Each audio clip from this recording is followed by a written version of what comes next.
90% मतदाता गठबन्धनको पक्षमा हुनुहुन्छ भन्दै जनार्दन शर्माको भनाई। नवलपरासी 1 मा विनोद चौधरी र हृदय त्रिपाठीको कड़ा टक्कर। राजेन्द्र लिङ्गदेनले भने यो निर्वाचन विगतको त्रुटि सच्याउने अवसर हो। मलाई 2 पटक संसद पठाउन नसकेकोमा मतदातालाई पछुतो छ भन्दै विश्व प्रकाश शर्माको भनाई। अन्तिम सभामा रवि लामिछानेको प्रश्न, कसैको केही बिगारेको छैन तैपनि मलाई किन घेराबन्दी गरिँदैछ? उन्सरी घरती प्रधानमन्त्री बन्न लायक छिन् भन्दै नेकपा माओवादी केन्द्रका अध्यक्ष प्रचण्डको भनाई। रवि लामिछानेको आम सभामा दिपाश्रीदेखि किरण केसीसम्म प्रदीपले दिए पुकारलाई शुभकामना। काठमाडौँ महानगरले थपे 162 जना नगर प्रहरी। प्रकाशमानको आह्वान, सुकुम्बासी भए सृजना गर्नेलाई चुनावमा परास्त गर्नुस्। अक्षय कुमारलाई हेराफेरी 3 मा फिर्ता ल्याउँछु भन्दै सुनिल सेठीको भनाई। चुनावका कारण शनिबार बेलुका 5 बजेदेखि फिल्म हल बन्द हुने। विश्व प्रकाशको आम सभामा राजेश पायलले भने, आँखा चिम्लेर उहाँलाई भोट हाल्नुस्। नागरिकता विधेयक रोकेकोमा केपी ओलीले दिए राष्ट्रपतिलाई धन्यवाद। जुम्लामा कङ्ग्रेसले ज्ञानेन्द्र शाहीलाई भोट हाल्दैछ भन्दै नेकपा एमालेका अध्यक्ष केपी ओलीको भनाई। परमादेशबाट बनेको सरकार भनेर ओलीले झुटो प्रचार गरे भन्दै माधव कुमार नेपालले भने। मङ्सिर 22 गते अघि नै सबैको नतिजा राष्ट्रपतिलाई बुझाउने निर्वाचन आयोगको तयारी। बुथ कब्जा गरेर चुनाव जित्ने सोच नराखे हुन्छ, आयोगले निष्प्रभावी बनाउँछ भन्दै प्रमुख निर्वाचन आयुक्त दिनेश कुमार थपलियाले भने। उडान अनुमति नलिई टिकट बिक्री गरेको भन्दै प्राधिकरणले गरायो 22 कम्पनीलाई ध्यानाकर्षण। मौन अवधि उल्लङ्घन गरे 25,000 जरिवाना। एमालेमा गम लगाएर टाँसेको थियो, प्रचण्ड पक्लक्क उक्लिएर गए भन्दै नेकपा एमालेका अध्यक्ष केपी ओलीको भनाई। गफाडीको हातमा मुलुक सम्पन्न हुन्न डुब्छ भन्दै माधव कुमार नेपालको धारणा। चुनाव जित्ने पोजिटिभ संकेत पाएकी छु भन्दै कोमल ओलीले भनिन्। केपी ओलीले अब राजनीतिमा रहन्न भन्ने अवस्था आइसक्यो भन्दै नेकपा माओवादी केन्द्रका अध्यक्ष प्रचण्डले भने। मनिषा कोइरालाले मागिन् रेखा थापालाई भोट। प्रेमगीत 3 का अभिनेता प्रदीपले मागे गगन थापालाई भोट। चुनावका बेलामा 30% सम्म बढ्यो मूल्य, अनुगमनकर्ता विभाग भन्छ बढेको छैन। प्रदीप खड्काले गरे पुकार बमलाई समर्थन। दर्शक महानुभावहरू नमस्कार। स्मार्ट खबरको न्युज बुलेटिनमा यहाँहरूलाई हार्दिक स्वागत छ। म आर्यन उपाने। सदाको चाहिँ आज पनि हामी उपस्थित भइसकेका छौँ आजका मुख्य समाचारहरू लिएर। हामीलाई अन्तिमसम्म हेर्नुहोला अनि हाम्रो मेहनतका लागि यो भिडियोमा एउटा लाइक अवश्य गर्नुहोला। दर्शक महानुभावहरू पल पलको न्युज अपडेटका लागि हाम्रो च्यानललाई सब्स्क्राइब गरी नजिकै आउने बेल आइकनलाई क्लिक गर्नुहोला। कहाँबाट हेर्दै हुनुहुन्छ अनि के कस्तो लाग्दैछ आफ्ना कुराहरू तलको कमेन्ट बक्समा कमेन्ट गर्नुहोला। दैनिक रूपमा हेर्नुहुन्छ भने रेगुलर भनेर लेख्नुहोला। आज पहिलोचोटि भने फर्स्ट टाइम लेखिदिनुहोला। दर्शक महानुभावहरू देशभित्रबाट हेरिरहनु भएको छ भने आफ्नो गाउँ ठाउँ शहर अनि जिल्लाको नाम लेखिदिनुहोला। विदेशबाट हामीलाई हेरिरहनु भएको छ भने कुन देशबाट हेर्नु भएको छ त्यो कुरा पनि तलको कमेन्ट बक्समा कमेन्ट गरिदिनुहोला। आज मिति विक्रम सम्वत 2079 साल मङ्सिर 2 गते शुक्रबार, इस्वी सम्वत 2022 नोभेम्बर 18 तारिक। आउनुहोस् दर्शक महानुभावहरू आजका मुख्य समाचार सुरु गरौँ रवि लामिछानेको प्रसङ्गबाट। राष्ट्रिय स्वतन्त्र पार्टीका सभापति रवि लामिछानेले मङ्सिर 4 गतेको निर्वाचनपछि संसदको अघिल्लो लहरमा नयाँ मान्छेहरूले प्रवेश पाउने बताएका छन्। चितवनको नारायणगढ स्थित नारायणी नदी किनारमा आयोजना गरिएको सभालाई सम्बोधन गर्दै लामिछानेले आफूहरू सत्ताको बेन्चमा र अरू दल विपक्षीको बेन्चमा बस्ने बताए। देशभर नै राष्ट्रिय स्वतन्त्र पार्टीको पक्षमा माहौल आएको बताउँदै लामिछानेले धेरैको मनमा ब्यान्ड बस्न थालेको समेत बताएका छन्। उनले देशभरका 240 क्षेत्रमा पार्टीले उम्मेद्वार बनाएको बताउँदै धेरै ठाउँमा निर्वाचन जित्ने दावी गरे। उनले देशमा भ्रष्टाचारीहरूको कोही पनि दण्डित नभएकाले अब भ्रष्टाचारीहरूलाई ठाउँको ठाउँ कारबाही गर्ने चेतावनी पनि दिए। अमेरिकाको नागरिकता लिएपछि नेपालको सतह खारेज भएको नागरिकता देखाएर उम्मेदवारी दर्ता र पार्टी दर्ताको आरोप लागेका लामिछानेले आफूसँग पटक प्रमाण मागेको बताएका छन्। म सधैँ प्रश्नको घेराबन्दीमा परेको छु। मैले बिगारेको के छु र जिउँदो भएको प्रमाण पनि कुन दिन मसँग माग्ने हो थाहा छैन। लामिछानेले भने, मलाई देशै निकाला गर्न खोजेका थिए, मलाई चितवनले बचाएको छ, त्यही भएर चितवन आएको हुँ, म अब सुरक्षित छु। उनले चितवनमा बिउ रोप्न आएको भन्दै यो देशभरि नै फस्टाउने बताएका छन्। लामिछानेले ठूला दलका केही नेताले निशुल्क भिसा सहितको टिकट अफर गरेर विदेश पठाउने आश्वासन जनतालाई बाँडेको भन्दै लामिछानेले आफूले युवालाई स्वदेश फर्काउने पनि बताएका छन्। चुनाव प्रचारको अन्तिम दिन राजनीतिक दल र उम्मेद्वारले देशव्यापी आमसभा गरिरहेका छन्। काठमाडौँदेखि जिल्लामा चुनाव कार्यक्रम भएका थिए भने दलका आमसभामा कलाकारको समेत सहभागिता देखिएको थियो। काठमाडौँको कोटेश्वरमा भएको सत्ता गठबन्धनको आमसभामा शीर्ष नेताहरू सहित पार्टी निकट केही कलाकार पनि सहभागी भएका थिए र केही कलाकारले नाचगान समेत प्रस्तुत गरेका थिए। राष्ट्रिय स्वतन्त्र पार्टीले चितवनको नारायणी नदी किनारमा आमसभा गरेको थियो र जहाँ कलाकारहरू दीपाश्री निरौला, निर्मल शर्मा, रमेश उप्रेती, रचना रिमाल, किरण केसी लगायत सहभागी भएका छन्। चितवनतर्फ जाँदै अभिनेता शर्माले लेखेका छन्, परिवर्तनका लागि घण्टी बजाउन हामी चितवन ओर्लिएका छौँ, यसपालि भोट युवालाई भन्दै बताइएको छ।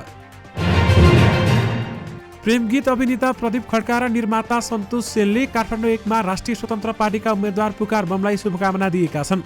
बिहिबार उनीहरूले बमलाई भेटेर पुराना दलहरूमा देखिएको सिन्डिकेट र मिलीभगतले जनतालाई चरम निराशा दिएको बताएका छन्। यो चङ्गुलबाट निकाल्नका लागि भरपर्दो विकल्प निर्माणका काम गर्न पुकारजीलाई शुभकामना छ भन्दै प्रदीपले भने। भेटमा खड्काले समाजमा देखिएको भ्रष्टाचार र विथिति अन्त्यको लागि भूमिका खेल्न सुनाए। निर्माता सेनले कलाकारले समाजमा सहीलाई सही र गलतलाई गलत भन्नुपर्ने पनि बताएका छन्। निर्वाचन सुरक्षालाई मध्यनजर गर्दै मुलुकभरका फिल्म हल शनिबार 5 बजेदेखि बन्द हुने भएका छन्। शनिबार सन्ध्या र रात्रिकालीन शो नहुने र आइतबार सम्पूर्ण फिल्म हल बन्द हुने चलचित्र संघका सदस्य सुरेन्द्र थापाले जानकारी दिनुभएको छ।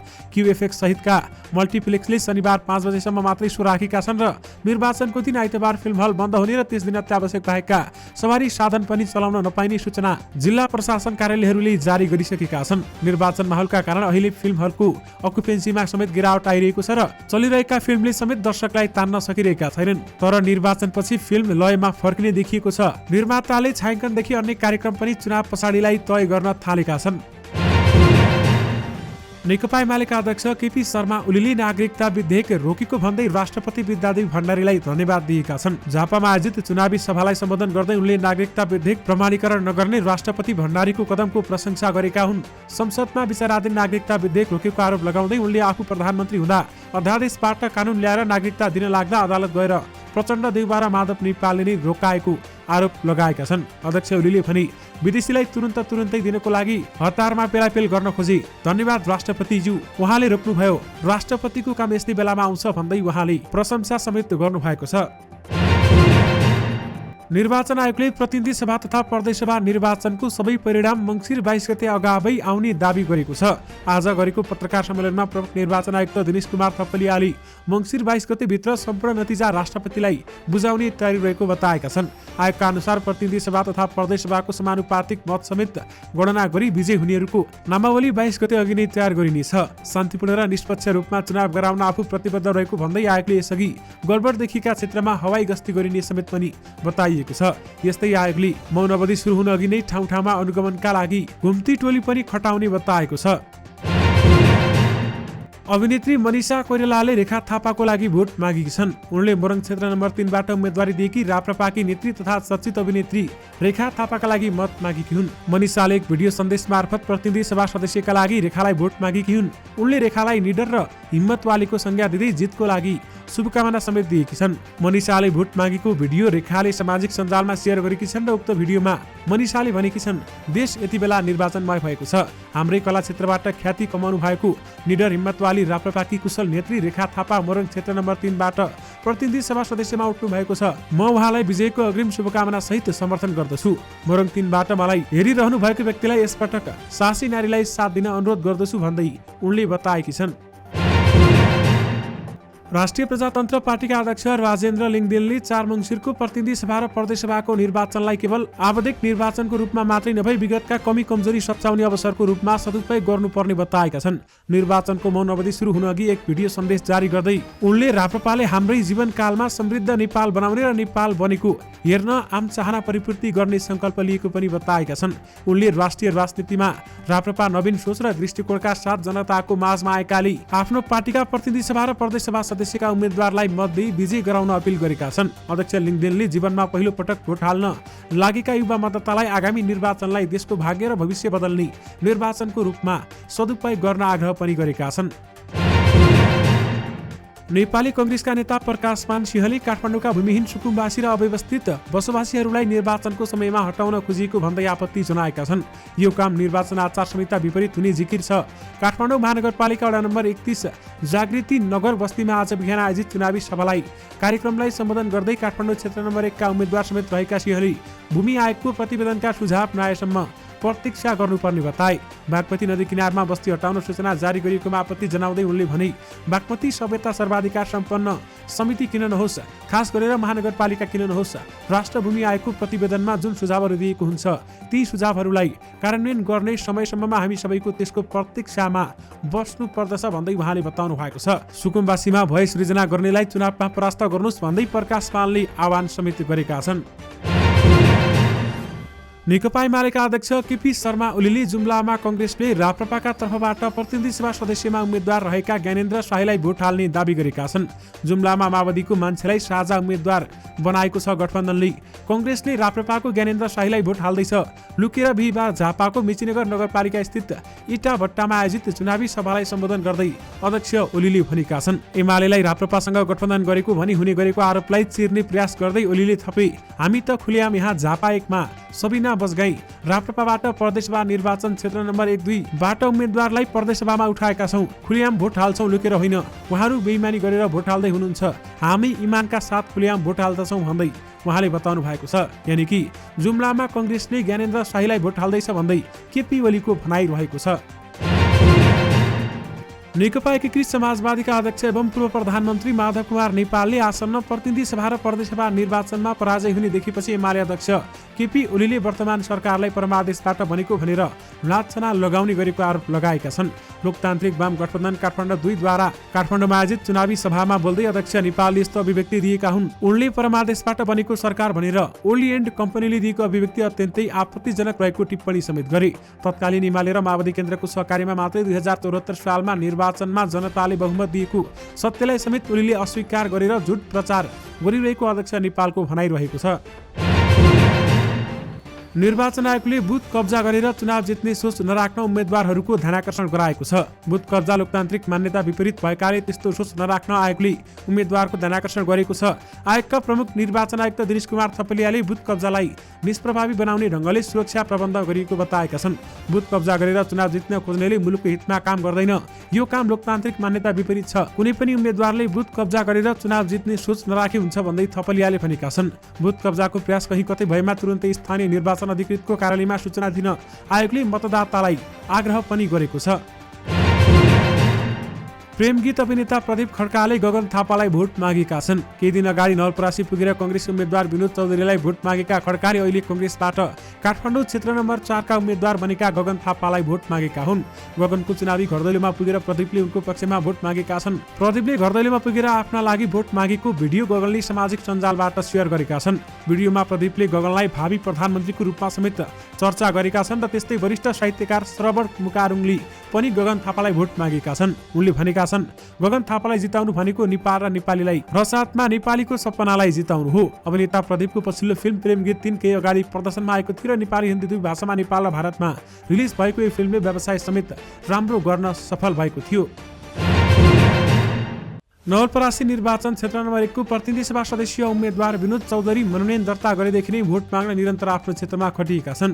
चौधरी नेपाली कङ्ग्रेसबाट चुनावी मैदानमा होमिएका उनी महँगो ल्यान्ड रोभर गाडीबाट उर्लिएर अहिले मोटरसाइकलमा त कहिले अटो रिक्सा चलेर मतदाताको घरमा पुगेका छन्। चौधरीलाई नेकपा माओवादी केन्द्र, नेकपा एकीकृत समाजवादी र राष्ट्रिय जनमोर्चाको पनि समर्थन छ।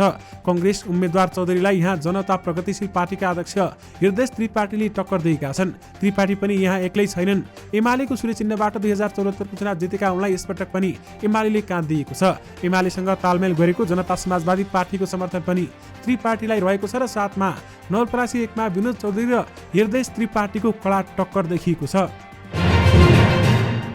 पार्टी प्रवक्ताका रूपमा कङ्ग्रेस नेता कार्यकर्ताका मन जितेका विश्वप्रकाश शर्मा गएको कङ्ग्रेस महाधिवेशनमा देउबासम्मबाट विद्रोह गरेर महामन्त्री निर्वाचित भएका थिए। अर्का महामन्त्री गगन थापाले मिसन पीएम घोषणा गरेर संसदीय दलमा चुनौती दिने उद्घोष गर्दा शर्मा पनि एकै ठाउँमा छन्। उनले भनेका छन्, गगनले प्रधानमन्त्रीमा दाबी प्रस्तुत गर्दै गर्दा म आफै प्रस्तावक बस्छु। 13औं महाधिवेशनमा शर्मालाई देशभरका प्रतिनिधिहरूले केन्द्रीय सदस्यमा निर्वाचित गराएका थिए। यसपालि कङ्ग्रेसले पार्टीको घोषणापत्र तयारी गरेको अथवा टोलीको नेतृत्व गर्ने जिम्मेवारी पनि शर्मालाई नै सुम्पिएको थियो। पार्टी राजनीतिमा हस्तक्षेपकारी भूमिका देखिए पनि शर्मालाई संसदीय निर्वाचनमा चाहिँ हालसम्म फापेको देखिन्न। गगन थापा 2 पटक निर्वाचित भएर मन्त्री भइसक्दा उनले हालसम्म संसदीय अनुभव लिन पाएका छैनन् भन्दै बताइएको छ र साथमा मलाई 2 पटक संसद पठाउन नसकेकोमा मतदातालाई पनि पछुतो छ भन्दै विश्वप्रकाश शर्माले बताएका छन्। नेकपा माओवादी केन्द्रका अध्यक्ष एवं पूर्व प्रधानमन्त्री पुष्पकमल दाहाल पूर्व सभामुख उन्सरी घरती प्रधानमन्त्री बन्न लायक रहेको टिप्पणी गरेका छन्। काठमाडौँ 2 का प्रतिनिधि सभाकी उम्मेद्वार घरतीलाई आफूले सानैदेखि चिनेको र उहाँमा प्रधानमन्त्री बन्ने दृढता रहेको अध्यक्ष दाहालको भनाइ थियो। आज काठमाडौँमा आयोजित चुनावी सभामा बोल्दै उनले मङ्सिर 4 गतेको निर्वाचनलाई नेपाली जनताले प्रतिगमनलाई परास्त गर्ने अवसरको रूपमा लिनुपर्ने समेत दोहोर्याएका छन्। निर्वाचन आयोगले मौन अवधिका नियमको कडाइका साथ पालना गराउन निर्वाचन आचार संहिता अनुगमन समितिलाई निर्देशन दिएको छ। केन्द्रीय निर्वाचन आचार संहिता अनुगमन समितिको बैठकले यस्तो निर्देशन दिएको प्रमुख निर्वाचन आयुक्त दिनेश प्रसाद थपलियाले बताउनु भएको छ। निर्वाचन कसुर तथा सजाय ऐनले मतदानको दिनदेखि 48 घण्टा अघिको समयलाई मौन अवधि तोकेको छ। यो समयमा पालना गर्नुपर्ने नियमका बारेमा भनिएको छ। कसैले पनि मतदान हुने दिनभन्दा 48 घण्टा अघिदेखि मतगणनाको काम पुरा नभएसम्म कुनै उम्मेद्वार वा राजनीतिक दलको पक्ष वा विपक्षमा मतदान गर्ने वा नगर्ने उद्देश्यले सभा बोलाउन वा आयोजना गर्न, जुलुस निकाल्न वा नाराबाजी गर्न तथा अन्य कुनै पनि प्रकारले प्रचार प्रसार गर्न वा गराउन हुँदैन। यो नियम उल्लङ्घन गर्नेलाई 25,000 रुपियाँ जरिवाना हुने थपलियाले बताउनु भएको छ।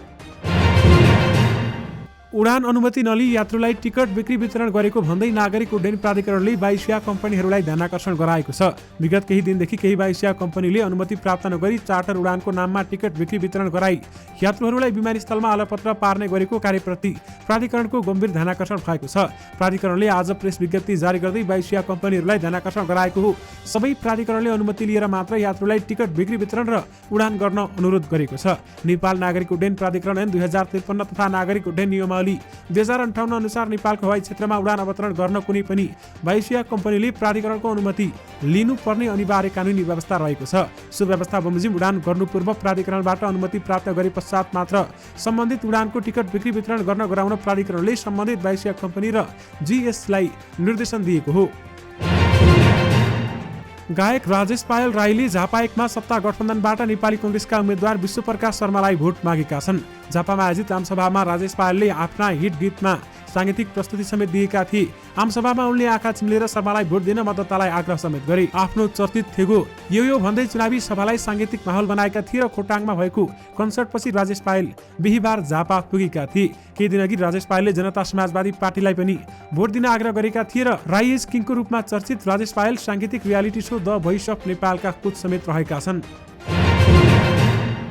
नेकपा माओवादी केन्द्रका अध्यक्ष पुष्पकमल दाहाल प्रचण्डले एमाले अध्यक्ष केपी शर्मा ओलीले नैतिकताका आधारमा राजनीतिमा रहन भन्ने अवस्था आइसकेको बताएका छन्। काठमाडौँ क्षेत्र नम्बर 2 का द्वारा सत्ता गठबन्धनले आयोजना गरेको चुनावी सभालाई सम्बोधन गर्दै प्रचण्डले केपी ओलीका सबै सिद्धान्त फेल भइसकेकाले विश्राम लिन सुझाव दिएका छन्। केपी ओलीले नैतिकताका आधारमा म अब राजनीतिमा रहन्न भन्ने अवस्था भइसक्यो प्रचण्डले भने, तर उहाँ मान्न तयार हुनुहुन्न। उहाँको सबै सिद्धान्तहरू असफल भइसकेका छन्। नेपालमा संविधान सभा हुन सक्दैन, समानुपातिक हुँदैन, गणतन्त्र हुँदैन भन्ने थियो। उहाँको गोरु गाडावाला सिद्धान्त असफल भइसक्यो भन्दै उहाँले बताउनु भएको छ। यतिखेर विभिन्न राजनीतिक दलका उम्मेद्वारहरूले देश विकास र समृद्धितर्फ लैजाने भन्दै मतदातामाझ मिठा मिठा सपना बाँडिरहेका छन्। प्रतिनिधि सभा तथा प्रदेशसभा सदस्य निर्वाचनको माहौल तातिरहँदा यता बजारमा उपभोग्य सामानको भाउ भने अस्वाभाविक रूपमा वृद्धि भएको छ। यसबाट उपभोक्ताहरूको भान्सा महँगो बनेको छ। तर न केन्द्र सरकार न त स्थानीय तह सरकारले नै बजार अनुगमन गरे विकासका उम्मेद्वारहरू पनि मौन छन्। खुद्रा व्यापार संघका पूर्व अध्यक्ष पवित्रमान बज्राचार्य विगतको वर्षभन्दा यस वर्ष 25 देखि 30% सम्म मूल्य वृद्धि भएको बताउँछन्। दशैँपछि मात्र 10 देखि 15% मूल्य वृद्धि भएको बताइएको छ। यसमा भने चुनावका बेलामा 30% सम्म मूल्य बढ्यो भन्दै बताइएको छ भने अनुगमनकर्ता विभागले भने बढेको छैन भन्दै बताएको छ। नेकपा माओवादी केन्द्रका उपमहासचिव जनार्दन शर्मा रुकुम पश्चिमबाट चुनावी प्रतिस्पर्धामा छन्। यसअघि लगातार 3वटा चुनाव जितिसकेका उनी चौथो जितको खोजीमा छन् र संघीय सरकारका अर्थमन्त्री समेत रहेका जनार्दन शर्मासँग हाम्रो केही कुराकानी भएको थियो। उहाँले बताउनु भएको थियो 90% मतदाता गठबन्धनको पक्षमा हुनुहुन्छ भन्दै जनार्दन शर्माको भनाइ रहेको छ। काठमाडौँ महानगरपालिकाले नगर प्रहरी थपेको छ। महानगरले निजी सिक्युरिटी कम्पनी मार्फत 162 जना नगर प्रहरी थपेको हो। महानगरपालिकाले 8 पदमा टेन्डर आह्वान गरेर युनिक सिक्युरिटी मार्फत करारमा 1 वर्षका लागि नगर प्रहरी थपेको हो। निजी सिक्युरिटी कम्पनीहरू मार्फत पूर्व सेना प्रहरीका तालिम लिएकाहरूलाई थरो गरी टेन्डर आह्वान समेत गरेको थियो र महानगरले थपेको 162 जना नगर प्रहरीलाई मासिक 20,532 दिने गरी युनिक सिक्युरिटी कम्पनीसँग 4,32,40,000 मा सम्झौता गरेको हो। नेकपा एमालेका अध्यक्ष केपी शर्मा ओलीले माओवादी केन्द्रका अध्यक्ष पुष्पकमल दाहाल प्रति कटाक्ष गरेका छन्। आज झापा क्षेत्रमा रहेको चुनावी कार्यक्रमलाई सम्बोधन गर्दै ओलीले प्रचण्डकै कारण वामपन्थी शक्ति कमजोर बनेको आरोप लगाएका थिए। वामपन्थी शक्तिलाई बलियो बनाउन आफूले प्रचण्डसँग सहकारी गरे पनि उनले धोका दिएको ओलीको आरोप थियो। माओवादीलाई जोरजाम गरेर एमालेमा गम लगाएर टाँसेको थिए। प्रचण्ड पक्लक्क उक्लिए। प्रचण्ड उक्किए पनि थुप्रै माओवादी साथीहरू एमालेमा रहे। उनीलाई म धन्यवाद दिन चाहन्छु भन्दै केपी ओलीले भनेका छन्। चर्चित हिन्दी फिल्म हेराफेरीको तेस्रो श्रृङ्खलामा कलाकारको हेरफेरलाई लिएर चर्चामा छ। फिल्ममा कार्तिक आर्यन भित्रिएको र अक्षय कुमार बाहिरिएको खबरले चर्चा तुलिरहेको छ। अक्षय स्वयंले फिल्मको नयाँ समूहसँग रचनात्मक असमझदारी रहेको खुलासा गरिसकेका छन्। उनी फिल्मको स्क्रिप्टसँग सन्तुष्ट थिएनन्। जब कार्तिक आर्यनले आफू पनि हेराफेरी 3 को हिस्सा भएको बताए तब अक्षय कुमारको संलग्नतालाई लिएर अन्यल भयो। यो मामिलामा सुनिल शेट्टीको प्रतिक्रिया आएको छ। फिल्ममा सुनिलले श्याम नामक चरित्र निर्वाह गरेका थिए। जब कार्तिकले अक्षयलाई फिल्मबाट रिप्लेस गरेको खबर बाहिरियो तब सुनिलले यसलाई अस्वीकार गरेका छन्। अक्षयलाई कसैले पनि रिप्लेस गर्न नसक्ने भन्दै सुनिलले कार्तिकको भूमिकामा अन्य रहने समेत बताएका छन्। यानि कि अक्षय कुमारलाई हेराफेरी 3 मा फिर्ता ल्याउँछु भन्दै सुनिल शेट्टीले बताएका छन्। दर्शक महानुभावहरू, यससँगै तपाईहरुमाझ आजका सबै मुख्य समाचारहरू राखिसकेका छौं। फेरि पनि तपाईहरुमाझ नयाँ मुख्य समाचारको साथमा उपस्थित हुने नै छौं। अहिलेलाई भने मलाई बिदा दिनुहोस्। नमस्कार।